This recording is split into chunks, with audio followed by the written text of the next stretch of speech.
Olá, boa tarde. A comunicação e os médias estão cada vez mais instantâneos e simultâneos. Possivelmente já ouviu falar de literacia mediática. Mas o que é a literacia mediática e para que serve? Vou perguntar aos meus convidados de hoje se podemos dizer que será a nossa capacidade de aceder, de criar, de avaliar e de compreender as mensagens dos médias. Em estúdio tenho Sofia Branco, jornalista e presidente da Associação Literacia para os Média e Jornalismo, e Paulo Rebelo Gonçalves, consultor de comunicação. Via Skype, Miguel Crespo, diretor do Senjor, investigador e jornalista, Maria José Brites, professora da Universidade Lusófona, Vítor Tomé, professor da Universidade Autónoma de Lisboa, e Bárbara Simões, jornalista e coordenadora do Público na Escola. A todos, obrigado pela vossa simpatia em aceitarem o nosso convite. Todos se conhecem, por isso eu vou aprender convosco.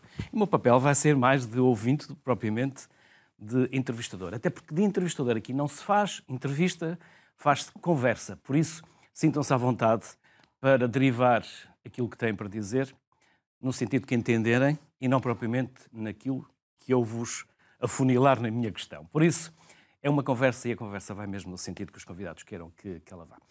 Sofia, vamos conhecer a vossa associação e o que é que faz e o que é que vocês fazem. A Associação Literacia para os Média e Jornalismo foi criada a seguir ao terceiro Congresso dos Jornalistas. Foi quando? E a ideia foi em 2017. E a ideia, aquilo saiu de uma moção urgente, aquele Congresso aprovou uma moção urgente dizendo que os jornalistas se deviam envolver no esforço de explicar às pessoas, à população, a importância de saberem o que é isto dos média, não é? O que é isto do jornalismo, como é que isto funciona. Foi uma coisa tão geral quanto esta e, portanto, podíamos ter feito 30 mil coisas. Decidimos, na altura, fazer, não uma associação propriamente, mas um projeto, começou como um projeto, e centrar-nos, sobretudo, foi assim que ela começou, na formação de professores.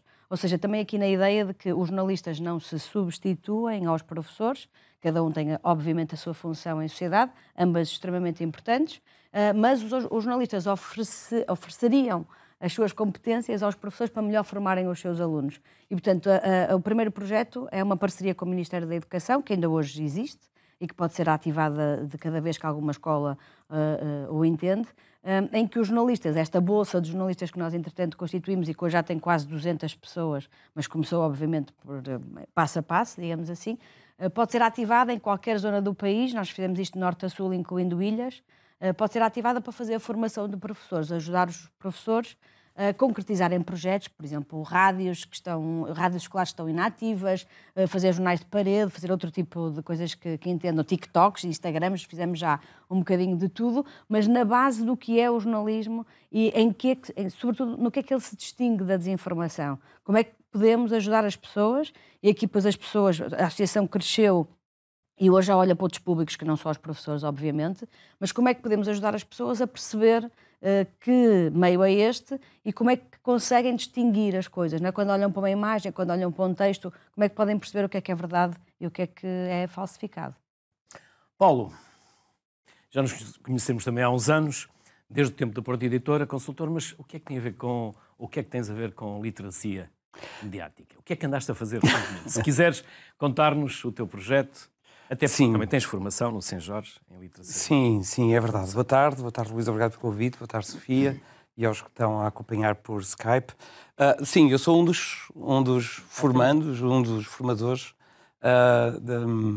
pela Associação Portuguesa de Literacia para os Média e Jornalismo e pelo Senjor, precisamente na literacia mediática, e acho que é de facto um dos temas mais prementes que neste momento deve ocupar a discussão pública, a literacia para os média.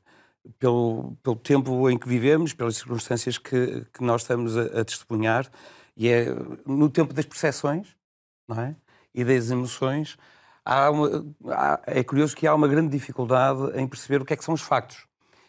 E é mesmo muito importante nós ajudarmos, desde logo na área da educação, que é uma das minhas paixões. Eu tenho 3 paixões profissionais: é o jornalismo, é a comunicação e é a literacia e é a educação. E a literacia, o trabalhar na literacia para os média combina essas 3 áreas que são desenvolvem ou têm uma função que é muito complementar. E o trabalho que a Associação Portuguesa para a Promoção da Literacia e do Jornalismo está a desenvolver um trabalho muito importante e foi por isso também eu fui um dos formandos. E há um projeto que está a ser desenvolvido no município da Maia, onde eu estou temporariamente como adjunto da vice-presidente. Como adjunto da vice-presidente e num trabalho que eu estou a gostar imenso de desenvolver.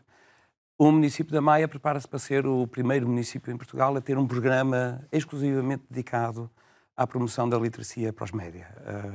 O Executivo, o Sr. Presidente e a Sra. Vice-Presidente olham para esta matéria com muita atenção e nós temos uma comunidade educativa particularmente ativa e envolvida na discussão destes temas e, portanto, nós temos vindo a preparar esse programa que vai ser implementado muito brevemente e que vai chegar desde o primeiro ciclo ao secundário, precisamente para ajudar as escolas, os alunos e os professores, mas também os pais, a perceberem a relevância do jornalismo, saberem distinguir informação jornalística de outro tipo de informação com a qual possam interagir, precisamente porque as coisas são muito mais do que os fake news e tudo aquilo que se discute no âmbito deste tema.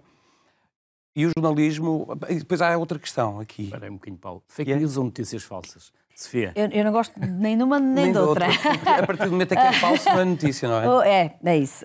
Fake news não uso mesmo, porque isso foi um termo cunhado pelo atual, de novo, presidente dos Estados Unidos, Donald Trump, e, portanto, acho que é dar-lhe muito, sinceramente, muito relevo e muito destaque usarmos um termo que ele próprio cunhou para atacar o jornalismo. Acho que é bom que tenhamos isso, portanto, esse não uso. Partimos do princípio que vamos falar de notícias falsas. Exato, mas o notícias falsas, o falso também é enganador. Porquê? Porque o falso opõe-se a verdadeiro e as notícias supostamente são sempre verdadeiras, procuram ser verdadeiras. Elas podem não ser verdadeiras, a questão é que procuram ser verdadeiras. São portanto, eu uso o termo falsificado. Enquanto princípio O termo fake, na verdade, aqui é falsificado, que é outra das definições do fake em inglês. É falsificado porquê? Porque há uma intenção de o falsificar. O falso não tem intenção. Uma coisa pode ser falsa, mas porque simplesmente nós não conseguimos chegar à verdade, não é? Ou seja, mas dizer isso de uma notícia, que é um elemento tão importante do jornalismo, é quase partir do princípio que o jornalista não fez o seu trabalho de exatamente buscar a verdade. E ele faz sempre esse trabalho. É uma desculpabilização automática da Exatamente. informação. É como uma questão da verificação de factos. Nós hoje falamos muito disso, como se o jornalismo não tivesse que o fazer diariamente. Isso é uma coisa que o jornalismo tem que fazer. A verificação de factos é inerente. Esta questão de se terem autonomizado projetos, também não sou muito fã, devo já dizer, desta autonomização da verificação de factos, embora perceba que vivemos num complexo sistema que obviamente obriga a que tenhamos mais atenção, a que reforcemos o jornalismo de investigação e todas as ferramentas que são importantes para verificar os factos, logicamente, não é? Mas a verificação de factos é inerente ao jornalismo. Parece que com isso se está a dizer que o jornalismo não faz, é que este grupo, não é, que faz verificação de factos. Isso é completamente... Isso não pode acontecer, não é? Ou seja, este tipo de termos também foram aparecendo e, na verdade, apareceram em oposição ao jornalismo. Há aqui uma ideologia também, há uma narrativa, desde logo, não é? E eu acho que nós, jornalistas, devemos evitar usar essa narrativa, não é? Ou seja, é uma narrativa que, na verdade, se opõe àquilo que nós fazemos diariamente. Ao contrário, devemos ir à base, é isso que a Associação faz. O que é que nós fizemos Nós fazemos uma formação básica para todos os formadores que compõem esta bolsa, que, aliás, estes formadores são mais ou menos selecionados, escolhidos, porque os conhecemos, porque sabemos o que é que eles fazem no seu dia-a-dia, e há uma formação básica para todos, que é exatamente sobre os elementos do jornalismo. O que é? Na verdade, aquilo não é uma formação clássica, é uma espécie de reflexão. Eu gosto muito de uma definição que o Paulo Nogueira, jornalista da Lusa, usou, quando fez esta formação, que é uma renovação de votos. O que nós fazemos ali é uma renovação de votos com o jornalismo. O que é afinal, ser jornalista, não é? E isso leva-nos, não é? Mesmo em quem já foi e já não é, que é o caso do Paulo, mas há, obviamente, pessoas que têm outros percursos nesta bolsa, a grande maioria são jornalistas, mas há investigadores, há professores, há pessoas que são comunicadores, digamos, sentido lato, porque isto também é muito mais complexo do que só afunilado no jornalismo, não é? Mas são todos amigos do jornalismo, não é? Nós queremos defender o jornalismo. E queremos, sobretudo, dizer que ele é importante, é absolutamente fundamental, protegê-lo, reforçá-lo, não é? Cuidar dele, para efetivamente conseguirmos combater a desinformação, não é? Exato, porque quem trabalha, e agora olhando para quem trabalha em comunicação, ou seja, quem, por exemplo, faz assessoria de imprensa ou consultoria de comunicação, como eu tenho feito ao longo dos anos, há também princípios éticos de tratamento de informação, quando presta informação aos órgãos de comunicação social, que deve ter esse cuidado. Aliás, ainda há dias vi uma reflexão de uma outra profissional de comunicação que fazia um compromisso, um anúncio público de que a empresa onde estava e o trabalho de consultoria que fazia seguia princípios éticos de não alimentar a desinformação. Isso é fundamental. Ou seja, e isso é um desafio também aos profissionais da comunicação, porque, na verdade, os profissionais da comunicação influenciam muito aquilo que é o trabalho jornalístico e, de caminho, influenciam a opinião pública, a construção da opinião pública. E por isso, às vezes, dou por mim a pensar que a vitória da desinformação acaba por ser a vitória da propaganda sem barreiras éticas e deontológicas. E esse é um desafio premente que está também em cima da mesa em todos aqueles que trabalham no ecossistema informativo. Não só os profissionais, os jornalistas propriamente ditos, mas todos aqueles. E em relação tens toda a razão naquilo que dizes sobre Para concluir, Paulo, para passarmos sobre a questão dos polígrafos e da verificação de factos. Parece-me que isso foi mais uma resposta à utilização daquilo que vem das redes sociais, em que os órgãos de comunicação social sentiram necessidade de ter quase um departamento para fazer a verificação da informação que vinha das redes sociais. E é mais um conteúdo. Já que falamos de conteúdos, e se é que as notícias também são conteúdos, mas já lá vamos. Vamos trazer quem está à distância também para a conversa. Eu vou começar pelo Vítor, mas depois, à medida que vou chamando a Maria José Brito, o Vítor Tomé e a Bárbara Simões, eu disse que vou começar pelo Vítor, não, vou começar pelo Miguel. Vou pedir-vos que vão falando também dos projetos em que estão envolvidos, até porque este é um ano muito, muito especial, por isso sintam-se à vontade para incluir nas vossas intervenções aqueles tópicos que também combinámos que seriam úteis trazer aqui para a conversa. Por isso, Miguel, começo pelo Miguel. Miguel, o que é que vocês têm de disponível? O que é o Senjor? Vamos àquilo que o Miguel entender ou entenderes que é mais útil para a tua primeira intervenção. Ok, obrigado. Boa tarde a todos. Pronto, todos nós nos conhecemos aqui, é verdade. O Senjor é um centro de formação de jornalistas, é um centro protocolar, é independente, mas tem uma ligação ao IFP e, portanto, ao Ministério do Trabalho, faz parte da Rede Nacional de Centros Participados e, portanto, tem a missão de contribuir para formar jornalistas e outros profissionais da comunicação e também outros profissionais que lidam com jornalistas e com a comunicação. Tem uma atividade bastante alargada de cursos de curta e média duração, é esse o grande objetivo, e sempre em renovação. Aqui no que toca à literacia, a literacia é, não desde a sua fundação, o Senjor existe há quase 40 anos, mas é uma das suas missões e tem um financiamento específico em que parte deve contribuir para ações de literacia para adultos. O Senjor tem estado envolvido em várias, está envolvido, por exemplo, no apoio às formações da Associação de Literacia, de que estivemos agora a falar, faz outras iniciativas, faz iniciativas com professores, terá em breve mais oferta nesta área e tem também uma participação bastante relevante em projetos nacionais e internacionais nesta área, nomeadamente no Observatório Ibérico da Desinformação, de que está desde o início, portanto começou em 2021 e onde o Senjor é o responsável por gerir toda a formação para Portugal, Espanha e para os países africanos de língua oficial portuguesa, e haverá em breve haverão mais projetos nesta área. Falar de literacia e de jornalismo muitas vezes é quase um sinónimo, assim, ambos têm a ver com conhecimento, por um lado, com identificar o que é facto daquilo que é apenas uma opinião ou uma crença, com aquilo que é conseguir ter um espírito crítico em relação àquilo que nos rodeia e à informação que nos chega, e essa é, digamos, uma das grandes questões. Assim, este programa é sobre literacia, mas também podia ser sobre iliteracias, ou seja, sobre a dificuldade que muitos de nós temos, e nós, eu falo cidadãos numa democracia, temos de compreender as mensagens que nos chegam, o que é que elas têm por trás, se elas representam algo que é realmente factual ou se têm por base apenas uma crença, sendo que não há problema nenhum em ter crenças, mas seria importante perceber porque é que nós pensamos de determinada maneira e se isso tem por base algum facto ou não.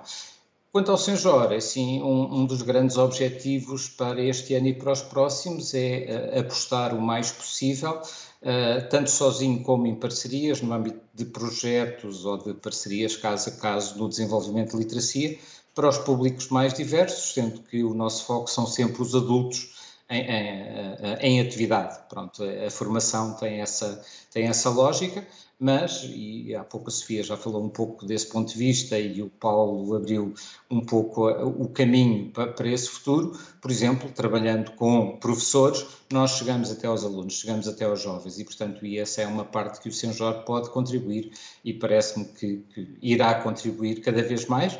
Além do mais, estamos num programa chamado Sociedade Civil e o Senjor pretende ser cada vez mais aberto à sociedade civil, a parcerias, a apoiar iniciativas que contribuam para termos melhor jornalismo, melhor média, melhores cidadãos e um espírito crítico mais alargado. Maria José Brites, Sicante, lusófona. Vamos ao projeto? Pode ser?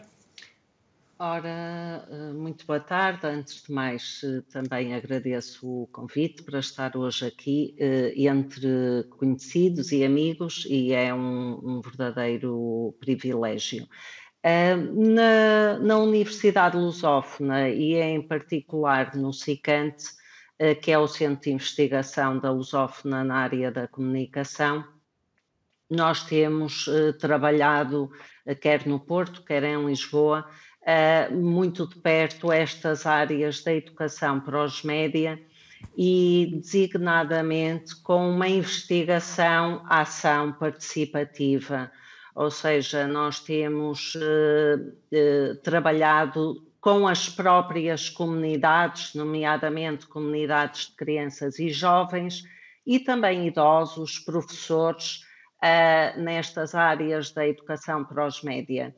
Eu, se calhar, e até pelo grupo que aqui temos, eu iria destacar, se me permitirem, um projeto no qual o Vítor Tomé também participa, que é o UN Digital, que é um projeto financiado pela Fundação para a Ciência e Tecnologia e que é um projeto sobre jovens e notícias. Neste projeto, nós fizemos já um conjunto de estudos preliminares e um deles é sobre os jovens e algoritmos e questões de diversidade de informação. E parece-me que este contexto é importante. Nós chegamos a 5 perfis diferentes, eu não vou detalhá-los aqui, com estes jovens entre os 15 e os 24 anos, mas aquilo que os resultados nos mostram é que nesta equação, digamos, as condições socioeconómicas e os contextos educacionais são fundamentais quando nós pensamos nas questões do pensamento crítico e a capacidade para estas audiências jovens se relacionarem com o jornalismo e também com a informação. Um aspecto preocupante ao qual nós chegamos no projeto, uma conclusão preocupante, foi, por exemplo, o papel da escola neste contexto.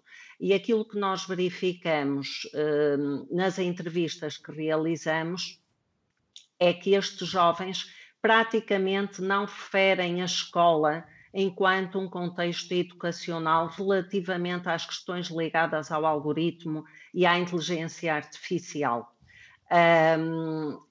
Portanto, isto pareceu-nos bastante preocupante, nomeadamente porque as respostas deles nos mostravam uma escola ainda com uma lógica de atuação muito no âmbito das TIC e não exatamente da inteligência artificial.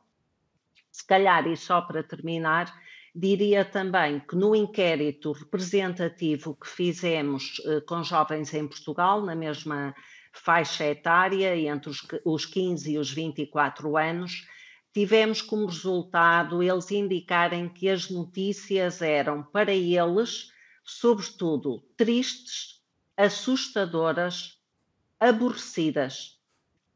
Estas foram as principais formas pelas quais estes jovens classificaram as notícias. E talvez isto também se relacione com o facto de eles nos dizerem que, para eles, a questão da informação está também muito ligada, por exemplo, aos YouTubers, ao TikTok, não é? E pronto, e se calhar agora ficaria por aqui para continuarmos a ronda. Até já, Maria José. Vítor, este ano é especial e também não faltam projetos em que está envolvido.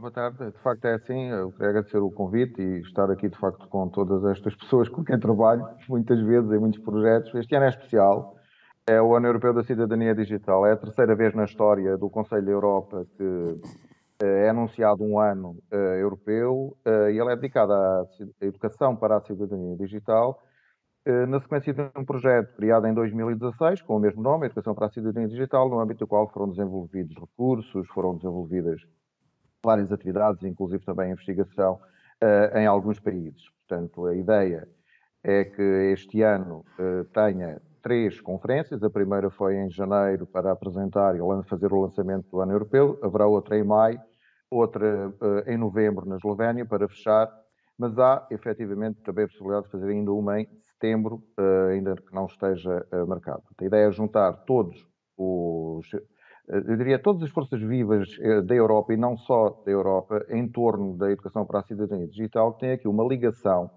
direta com a literacia mediática. O nome que damos e as designações que damos variam muito, obviamente, mas eu diria que o modelo da cidadania digital do Conselho da Europa se enquadra perfeitamente com aquilo que temos na Comissão Europeia, com o que temos na Unesco, com o que temos na própria OCDE. E, portanto, a ideia deste modelo é que a cidadania digital inclui a literacia mediática ou a literacia dos médias da informação na designação da Unesco. Portanto, a ideia é conseguir juntar que a sociedade civil possa desenvolver projetos de escolas, projetos dirigidos pelos próprios média, projetos dirigidos por entidades como organizações não governamentais, e que sejam integrados em todas as atividades que o Conselho da Europa também quer promover. Além disso, nós temos um conjunto, no Conselho da Europa, uma rede que se chama DC Promoters, os promotores da educação para a cidadania digital. Neste momento tem 53 pessoas de 31 países, nomeadas pelos respectivos Ministérios da Educação, que estão também a coordenar algumas atividades feitas em Portugal, na Europa, como é o caso em Portugal, onde temos a Direção-Geral de Educação, designadamente a Susana Tavares, que é a DC Promoter portuguesa, a promover.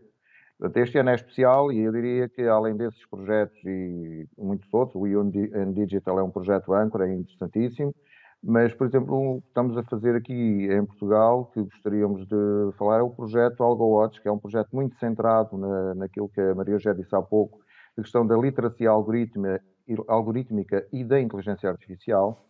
É um projeto que visa portanto, produzir e validar recursos online, que serão depois disponibilizados gratuitamente com licenças Creative Commons, mas que a partir de abril estarão, por exemplo, no News Museum em Sintra, numa lógica de acesso aberto, onde as pessoas poderão ir e aprender sobre algoritmos e inteligência artificial através do uso destes recursos, que são quizzes, que é um videojogo e que são também quebra-gelos e alguns pósteres. Eu ficaria para já por aqui, sim. Já, Vítor. Bárbara Simões. E o público vai à escola. O público vai à escola. Boa tarde, obrigada pelo convite. Eu aproveito já a deixa aqui da efeméride para dizer que também para o público este é um ano muito especial, porque são os 35 anos do jornal, que faz agora em março, e portanto também os 35 anos do público na escola, porque este é um projeto que acompanha o início desde o seu jornal, teve uns anos de interrupção, mas começou quando o jornal começou. E, portanto, é mesmo, isto é pioneirismo a sério, porque vamos agora todos recuar a 1990, não é? No jornal trabalhávamos com telex, shows de fotografia, enfim, era todo um outro mundo. E nós aqui neste programa realmente conhecemos todos e perseguimos os mesmos objetivos gerais. Portanto, eu vou focar-me um bocadinho mais naquilo que é específico do público na escola. A nossa lógica é muito o que é que podemos fazer para avançar um bocadinho nesta grande luta da literacia mediática. E nós recuamos alguns passos, no sentido em que achamos prioritário tentar combater o alinhamento e a forma como os mais novos, nós lidamos com o público, a população escolar até ao final do ensino obrigatório e os respectivos professores e encarregados de educação, enfim, toda a comunidade educativa que esteja interessada nesta área, e tentar trazê-los, pô-los em contacto com o mundo da informação, para que não estejam tão arredados. E como é que isso, qual é o nosso caminho? É pô-los a fazer diretamente ou indiretamente, fazendo esse contacto direto ou indiretamente. Ou seja, fazer notícias, claro, temos o jornalismo escolar e os jornais escolares como um dos nossos campos de atuação, ou pô-los a fazer coisas, propondo-lhes coisas a partir de trabalhos do jornal público, sejam planos de aula estruturados, pela professora que partilha a coordenação do projeto comigo, a Luísa Gonçalves, atividades um bocadinho até mais lúdicas, às vezes para fazer em casa, ou, por exemplo, nós temos um concurso de textos de opinião com a rede de bibliotecas escolares. Todos os meses, a partir de um trabalho do público, o aluno é convidado a escrever um texto de opinião. O que é que isto é? Que tudo isto, cada uma destas coisas, eu não posso aí chegar, como é evidente, demoraria muito tempo, implica muitas outras à volta. Porque para muitos dos alunos, esta é claramente a primeira vez que se aproximam de um jornal. E aí eles vão ver o jornal, vão escolher, vão ter de escolher, vão ter de ler e escolher alguma coisa que abana ali uma corda neles, não é? E vão dizer o que é que pensam, vão pensar um bocadinho sobre o assunto. A nossa lógica é muito esta, é o fazer mesmo, porque lidando com a informação e com o mundo das notícias, passamos a olhar para as coisas de uma outra maneira.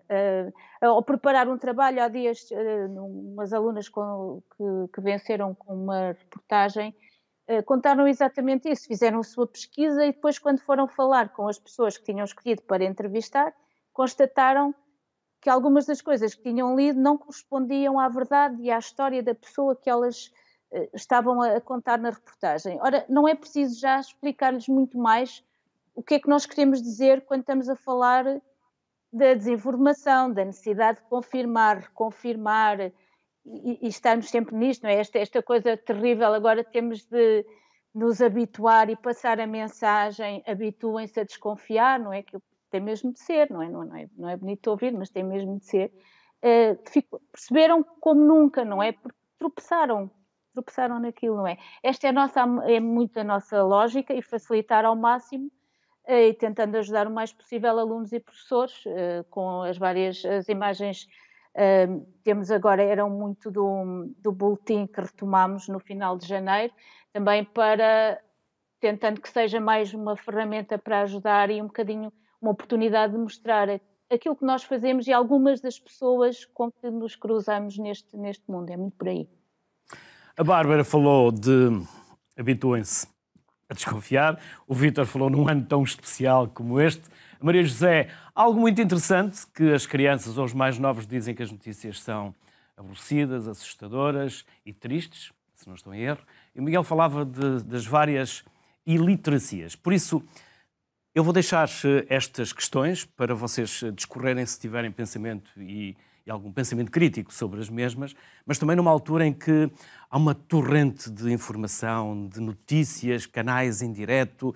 Quanto mais informação, nem sempre será a melhor informação, em que a própria União Europeia censurou uma parte da informação nesta guerra da Ucrânia com a Rússia. No meio disto tudo, onde é que nós ficamos? Eu costumo dizer às pessoas, e vão-me levar, certamente que alguns colegas meus vão-me levar a mal, eu digo sempre a toda a gente, vejam menos televisão, leiam mais jornais e leiam livros. E já agora um semanário também faz, e um jornal diário faz falta. Onde é que nós nos devemos posicionar para que também possamos, nós que estamos deste lado, mas também quem está do outro, como é que nos podemos acondicionar no meio de tanta informação e tantas fontes que não são fontes, são mais fontanários do que outra coisa?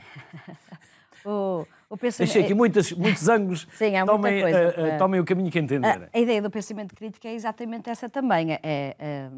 Nós vamos, obviamente, falar de quando fazemos ações em literacia, falamos sobre um sistema que é muito complexo, hoje muito mais do que já foi, mas, ao mesmo tempo, há espaço, obviamente, para as pessoas criticarem o próprio jornalismo que se faz. Aliás, isso é uma prerrogativa essencial de qualquer jornalista, é olhar para aquilo que faz e ter a capacidade de autocrítica, não é? Auto e heterocrítica do que é diferente da autocensura. Do que é que fazemos, que é muito diferente disso, muito diferente disso, mas nós temos que ter essa capacidade também e obviamente vamos ouvir imenso isso, ouvimos em todas as ações de formação, logicamente, e bem, críticas ao jornalismo que hoje temos, não é? O excesso de diretos, o não haver mediação, esse contínuo das 24 horas, o cansaço das imagens. O cansaço, não é? De facto, as pessoas não aguentarem. Eu própria também partilho daquilo que estavas a dizer. Eu vejo muito pouca televisão. Mas vejam mais a sociedade civil. Hoje em dia, e muito criteriosamente, mas isso também é ao falarmos sobre isto, eu acho que vamos incutir essa... Nós temos de ser mais seletivos hoje, efetivamente, não é? Mas, ao mesmo tempo, na seleção, isso é que me parece importante, na seleção explicar a diferença entre as fontes, não é? Isso eu faço com o meu filho de 9 anos, não é? Ou seja, ele traz um trabalho para casa e inicialmente, eu acho que o Paulo também tem... Já filhas não tão pequenas, mas também tem. E há de ter passado... As filhas são sempre então sempre o teu ainda mais... Serão sempre pequenas. Há de ter também passar por isto, que é aquela questão de... Inicialmente eles não sabem, não é? Fontes é o quê? Mas qual é que é a diferença entre isto e aquilo? Ou seja, vamos ao Google e pomos uma coisa, perguntamos uma coisa. Nós temos que os deixar... Fazer é um verbo muito importante. Já não vão ao Google. Como dizia... Mas pronto, vão, não é? Onde forem. Eles vão fazer uma pergunta e depois aquilo vai-lhes dar 500 respostas diferentes. E qual é que é a diferença entre ser esta fonte e aquela? Ou seja, qual é que é a questão aqui? É que muitas famílias não têm a capacidade, que com certeza as nossas terão, de explicar aos miúdos a diferença entre as fontes, não é? Portanto, o que temos de facto que apetrechar pelo menos a escola, nesse sentido de lhes explicar que diferença é que faz ir a uma enciclopédia que está online ou uma página qualquer que ninguém sabe de onde é que vem, não é? Se queremos saber uma coisa sobre determinado assunto, não vamos procurar a uma página que não tem nada a ver com esse assunto. Ou seja, há aqui coisas que são fáceis de explicar a qualquer público, isto acho que é uma das coisas importantes de dizer, assim como a Bárbara, eu própria já fiz formação desde o primeiro ciclo até séniores, e gostava de dizer isto, porque às vezes tem-se aquela ideia, a literacia, mas as pessoas... Eu já fiz sessões de literacia com analfabetas, pessoas analfabetas. É possível explicar. É possível explicar a qualquer público, E os jornalistas são as pessoas mais capazes, isso não tenho a mínima dúvida do que vou dizer, de se adaptar a qualquer público, porque é isso que o jornalismo tem que fazer, certo? Nós, quando dizemos que temos que escrever para toda a gente, é exatamente disso que estamos a falar, não é? E, portanto, há de facto aqui uma competência que eu acho que é muito útil nos jornalistas e em quem faz comunicação, que pode servir a esse propósito de, portanto, estas ações assentam também nesse princípio, é o público-alvo que nos vai dizer aquilo que precisa, não é? Num certo sentido, portanto, tem muito flexibilidade. E, ao mesmo tempo, tem muito aquela questão do fazer, que a Bárbara falava, que é importantíssima. Nós vamos falar de montes de coisas e as pessoas não as vão perceber de imediato, mas se as pusermos a fazer, vão perceber imediatamente. Isto eu já testei em primeiro ciclo, miúdos de segundo ano. Nós pomos uma revista, um jornal, enfim, coisas à frente deles, eles vão saber identificar a opinião. A gente pergunta o que é um título, eles sabem o que é. Ou seja, é possível trabalhar aquele material. E não só do papel, repara, estamos sempre, não é? Eles nem sequer, estamos a falar de papel. Isto acontece, ou seja, e depois é trabalhar essas competências, não é? E saber explicar o que é que está ali, porque é que aquilo é feito daquela maneira. Há 3 palavras-chave aqui. Desde logo, literacia, precisamente. Ou seja, preciso Marcos Mendes. 3 coisas. Mas não vou ser candidato a Presidente da República. A literacia é precisamente a palavra-chave que nos permite desenvolver o pensamento crítico e perceber como é que nós lidamos com esse excesso de informação. Este tipo de abordagem e de discussão já vem desde da emergência da internet e da profusão do acesso à informação, a conteúdos, como há pouco dizias. Ou seja, e depois é preciso separar o trigo do joio, não é? E a literacia permite-nos, desenvolve-nos essas competências. Quando transformar as notícias em conteúdos, foi para pôr os jornalistas a trabalhar para várias plataformas. Podes continuar. Isso já é que eram conteúdos. Depois há 2 palavras que eu estimo muito, que é a reputação e a credibilidade. É do interesse do jornalista que haja, de facto, um investimento em literacia mediática, até para estimular nos jornalistas uma outra forma de encarar os desafios que enfrentam atualmente. Eu acho que, muito por força da desinformação e do contexto político que nós temos vivido nos últimos anos, o jornalismo atravessa uma crise de reputação. E provavelmente porque se afastou, é uma coisa que podemos discutir, que se afastou daquilo que é a sua gênese, que é o serviço que presta de informar e de se afastar um bocadinho dos círculos de poder para poder ter, de facto, um olhar crítico e estimular esse olhar crítico. De facto, eu às vezes proponho a hipótese de que o jornalismo tem que sair da sua bolha. Um dos grandes problemas atuais é o jornalismo sair e ir para o terreno, e sei que a profissão de jornalista enfrenta dificuldades enormes, desde logo nas suas condições de trabalho, de vencimento e de reconhecimento e tudo mais. Porque são atacados constantemente por diferentes poderes. Mas isso é a gênese do exercício do jornalismo.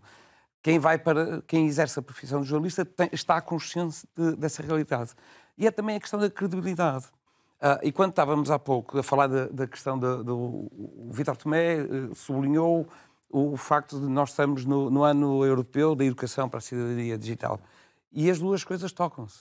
Ou seja, há também uma carência da literacia digital.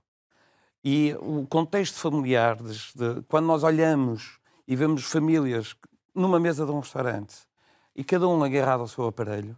A começar pelos pais. A começar pelos pais. Nós olhamos e qual é a mensagem que eles estão a passar aos filhos?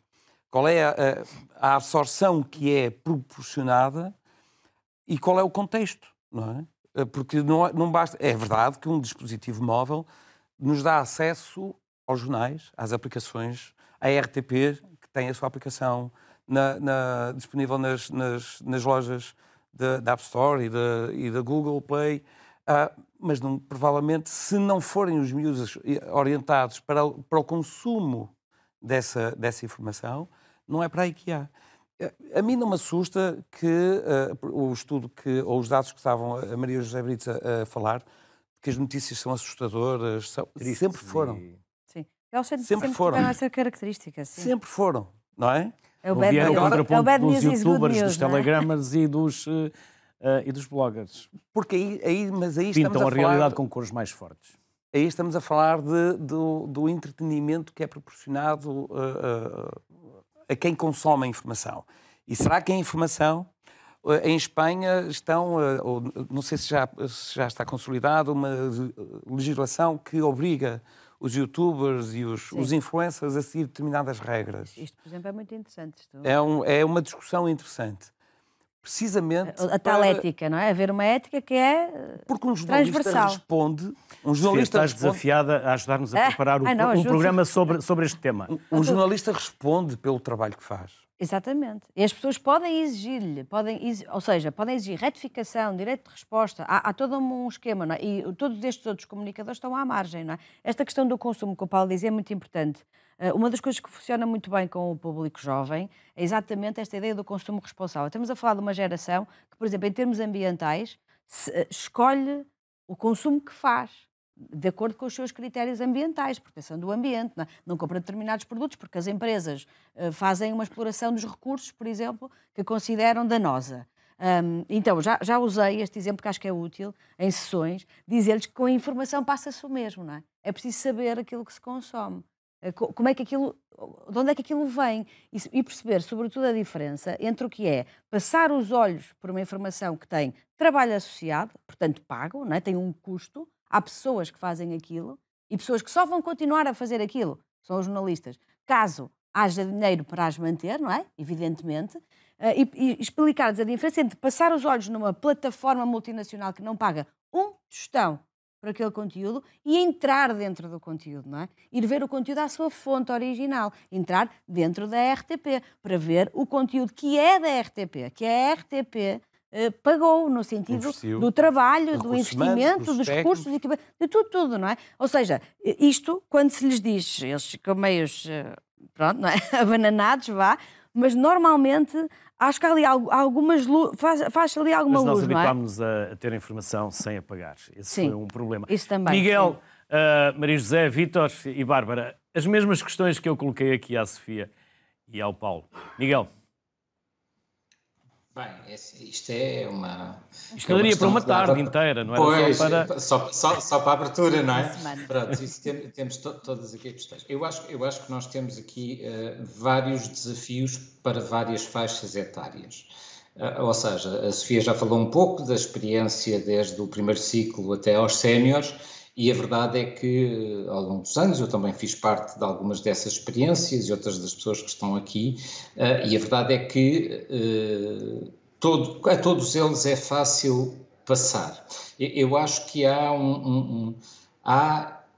se nos centrarmos na lógica escolar, ou seja, na construção de futuros públicos, eu não gosto muito desta lógica, mas toda a gente o compreende, parece-me que a escola neste momento não está a cumprir bem a sua missão, porque nós passamos de um passado muito recente, que todos nós que estamos aqui vivemos, em que a informação que nos chegava era sempre filtrada por alguém, para este tempo da internet, depois das redes sociais e agora da inteligência artificial, em que a informação que nos chega até pode nem ter passado por uma pessoa, portanto já chegámos a esse nível.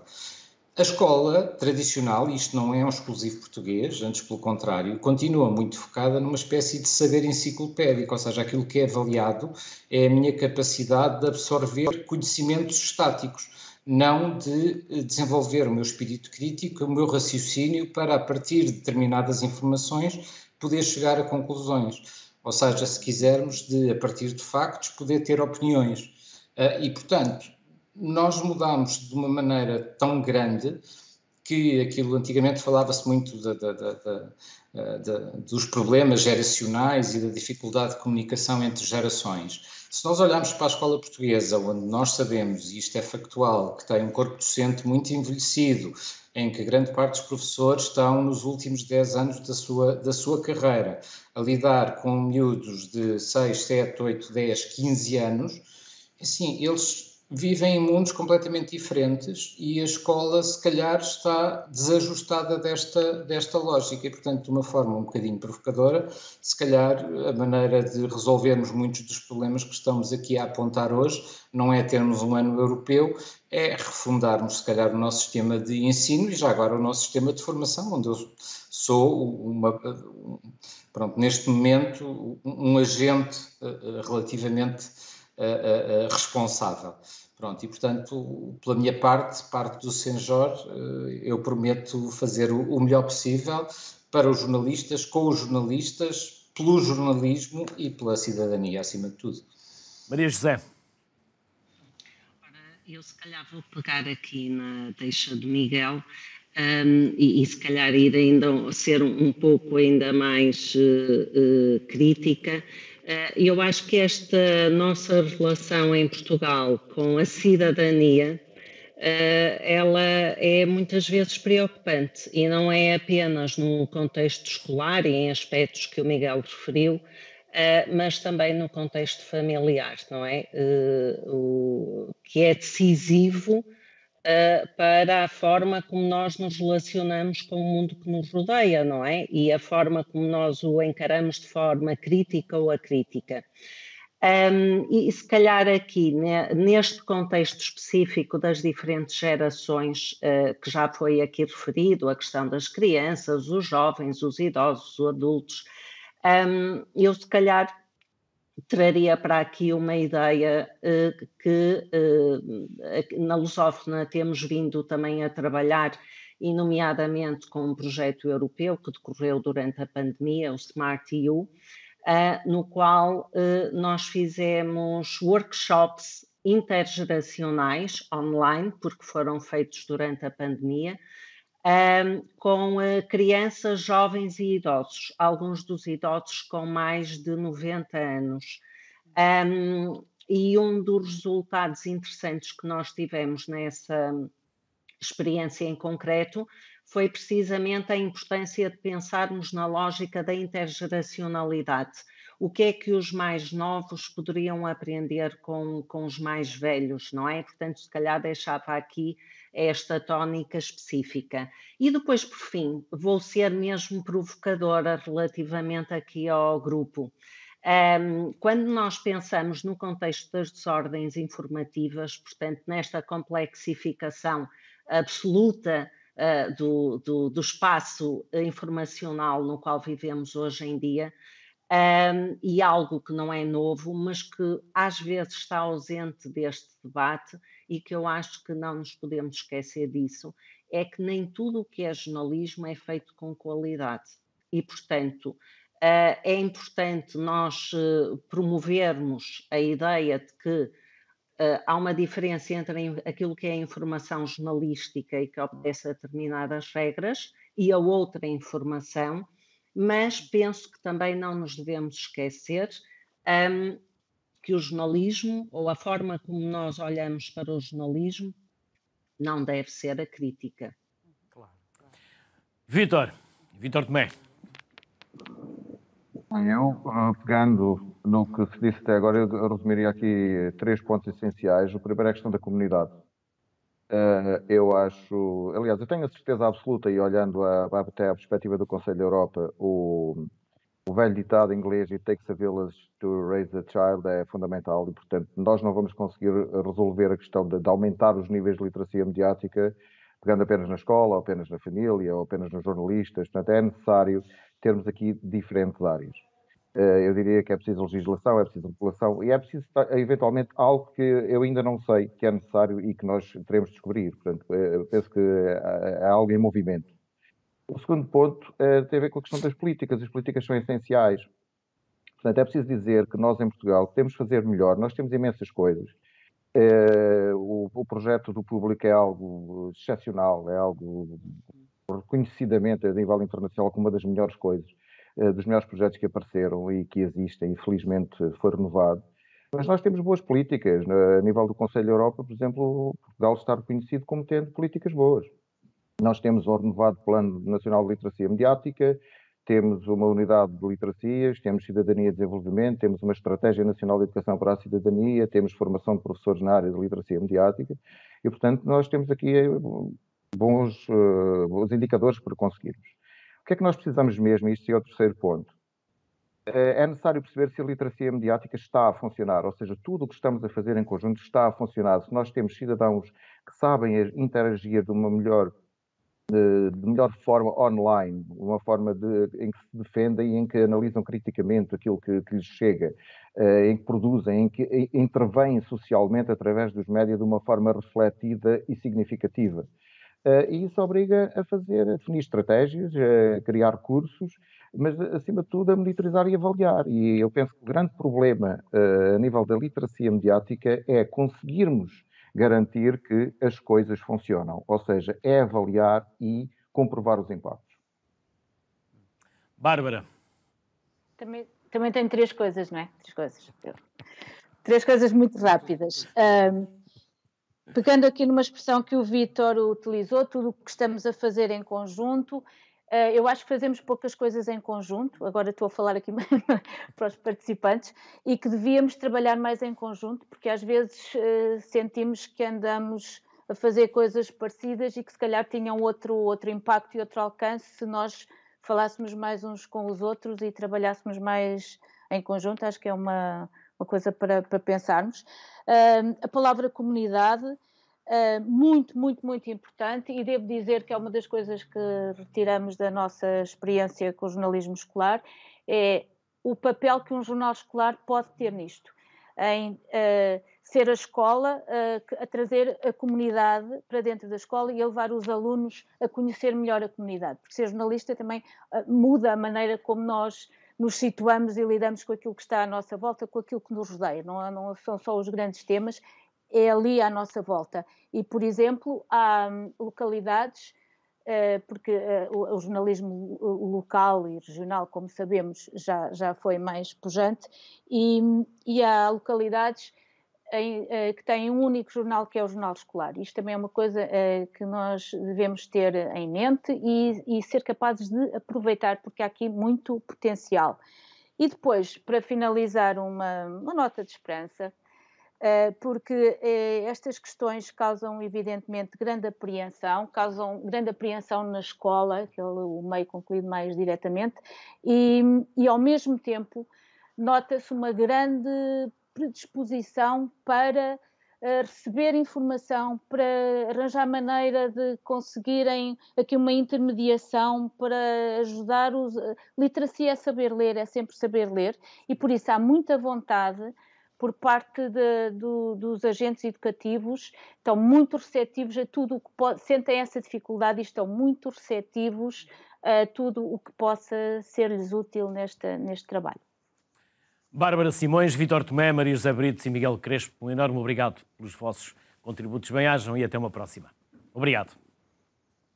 Sofia, como se falava, nem tudo o que é feito em nome do jornalismo tem a qualidade suficiente para ser considerado jornalismo. Essa é a questão do pensamento crítico, não é? Ou seja, ao promovermos isso, obviamente as pessoas também vão fazer as suas escolhas no sentido de perceberem o que é que tem mais qualidade. Obviamente que o jornalismo que se faz é distinto e é feito, tem diferentes níveis de qualidade, e há jornalismo que tem elevadíssima qualidade em Portugal. Eu prefiro destacar este do que o que tem menos qualidade. Eu acho que temos muito pouca noção, muitas vezes, do muito bom jornalismo que se faz num país do tamanho de Portugal, muitas vezes em condições adversas, como sabemos, quer laborais, quer mesmo no sentido de independência, de dificuldades, de obstáculos. Nós estávamos a falar há pouco um bocado sobre isso, da dificuldade que hoje é fazer jornalismo, que também é uma dificuldade muito superior. Há aqui sempre uma coisa, por exemplo, nos encontros com professores, há sempre aquele encontro inicial, não é? De duas profissões que, na verdade, se tratam de saber, diariamente, não é? De saber. Nós fazemos imensas coisas sobre professores e as pessoas, obviamente, têm imensas ideias sobre os jornalistas. E, portanto, há sempre uma sessão que chamamos de quebra-gelo. É só para isso. É só para isso. É só para dizermos todos aquilo que achamos, assim, cara uns dos outros, livremente, só para ficar tudo cá para fora, mas trabalharmos isso. Porquê é que temos estas ideias, não é? Porquê é que, efetivamente, às vezes estereotipamos um bocadinho, não é? Temos ideias pré-concebidas, evidentemente, sobre isso e sobre muitas outras coisas. O jornalismo também tem. Agora, há aqui também, às vezes, uma ideia de que o jornalismo está fora da sociedade. O jornalismo é um espelho da sociedade. Se a sociedade tem preconceitos, obviamente o jornalismo também os tem, não é? É um reflexo da sociedade em que vivemos, não é uma coisa separada. E, portanto, esta ideia, de facto, de trabalhar isto e também... Há aqui um grau de exposição elevado neste envolvimento dos jornalistas, que eu quero saudar. Somos quase 200, os que se perderam. Esse livro é para mostrar. Eu estou aqui curioso. Esse livro tens? Sim. Posso mostrar? Enquanto vais falando, eu vou mostrar. Pode ser? Este livro foi Não, mas vai continuando, não te quero desviar do teu exatamente a propósito do 4º Congresso. Há bocado disse 3º no início do programa, mas é 4º Congresso, onde sai a tal moção.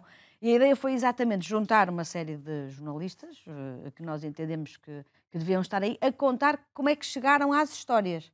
Ou seja, é o processo a que muitas vezes não temos acesso e que tem exatamente a ver com esta ideia também, que também é preciso dizê-lo, em que os jornalistas, exatamente como dizia o Paulo há bocadinho, estiveram sempre numa bolha, quase às vezes numa torre de marfim, não é? Distantes do povo, não é?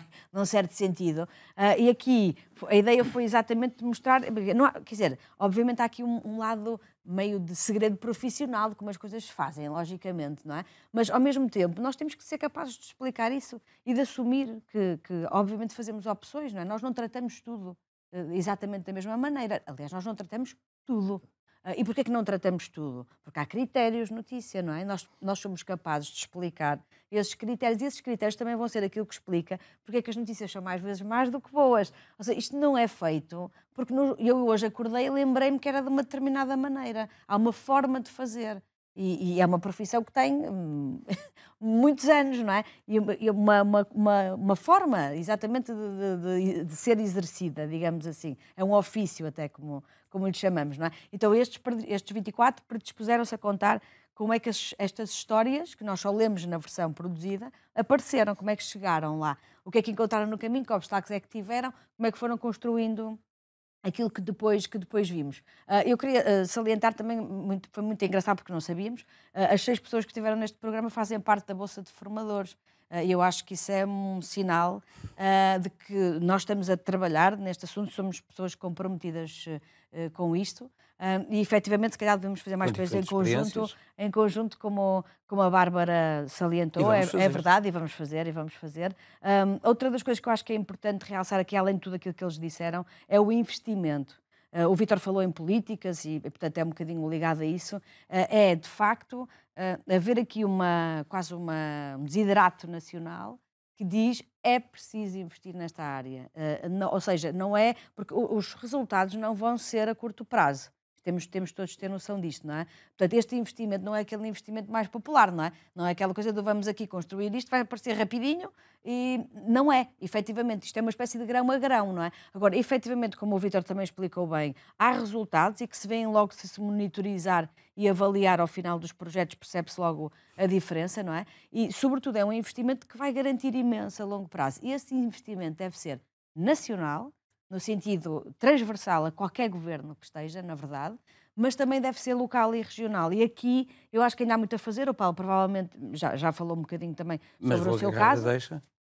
Porquê? Porque há fundos, há financiamentos que são de nível local e regional, que não estão a ser utilizados e podiam, mais no sentido da comunidade mais pequena, não ser a comunidade alargada, mas efetivamente haver uma série de projetos pilotos, chamemos-lhe assim, em vários sítios, que depois sirvam de exemplo para outros que ainda não estão neste caminho, digamos. Eu vou agarrar a deixa precisamente por E já agora, quando é que estará pronto esse projeto? Nós queremos apresentá-lo ainda neste primeiro semestre para entrar com toda a força no... E qual é o projeto, para quem não nos ouviu desde o início? Programa Municipal de Literacia para os Média do Conselho da Maia.